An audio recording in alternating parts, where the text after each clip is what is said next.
Welcome back to yet another exciting YouTube video on the CPA channel, the technology channel on technologies you must know. This is part 2 of 3 of SST Microsoft Excel Functions Summary Series. In this tutorial, we will be discussing on 3 Microsoft Excel functions, count, COUNTA, COUNTIF and also conditional formatting.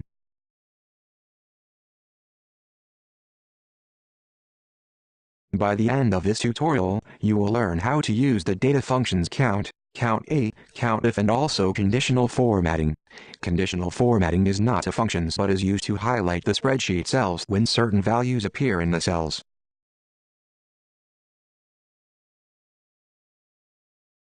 First and foremost, we need to recap our inequalities functions in mathematics.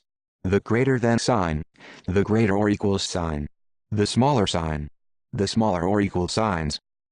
Observe the way we key in greater than or equals to and smaller than or equals to. This is the way it is done in Microsoft Excel.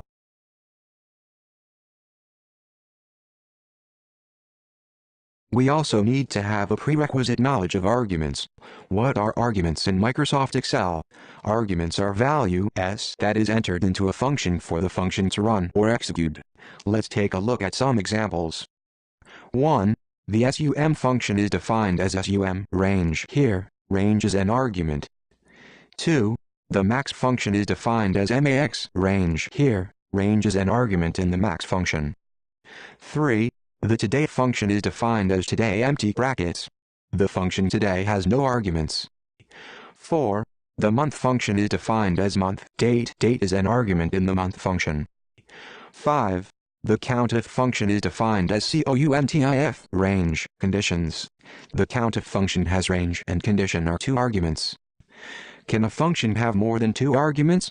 The answer is yes, it can have 0, 1, 2 or more arguments depending on how Microsoft Excel has programmed that function. In the next video we will look at functions with 4 arguments in them.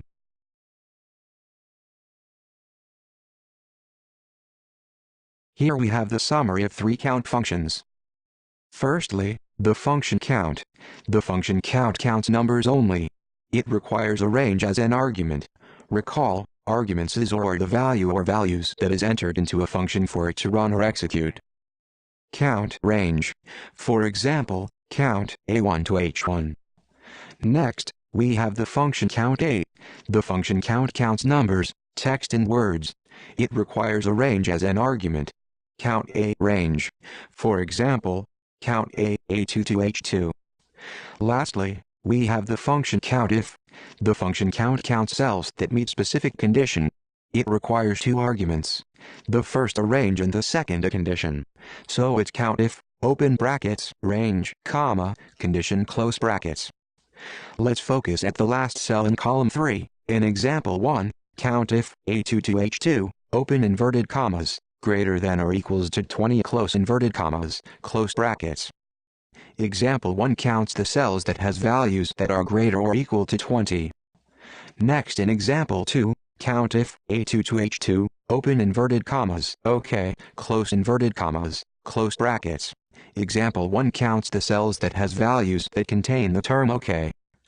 I hope you have a clear understanding of these functions. For all our Excel formula summary, you can visit tinyurl.com CPA7018-SST.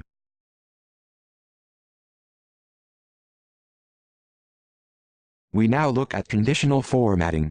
The spreadsheet here has been conditionally formatted with different font colors and cell backgrounds.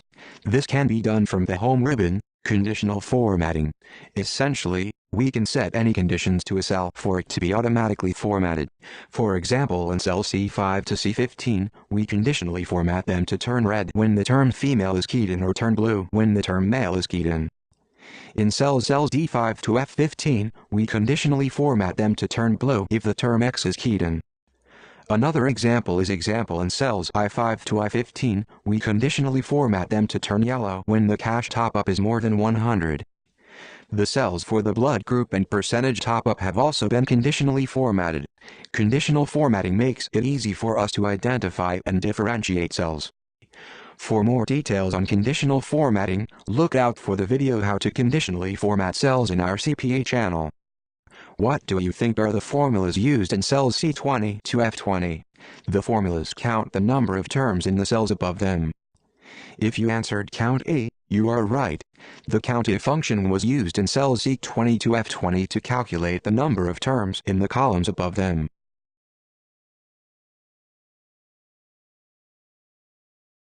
Let us conclude what we have learned. In this tutorial we have discussed about 1.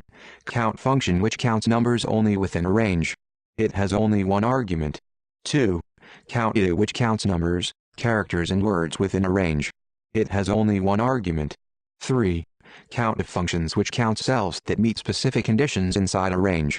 The Countif function it has 2 arguments. Lastly, conditional formatting, where cells can be automatically highlighted when they meet specific conditions. We have come to end of this tutorial. Look out for the 3rd video of this Microsoft Excel summary series on VLOOKUP and HLOOKUP.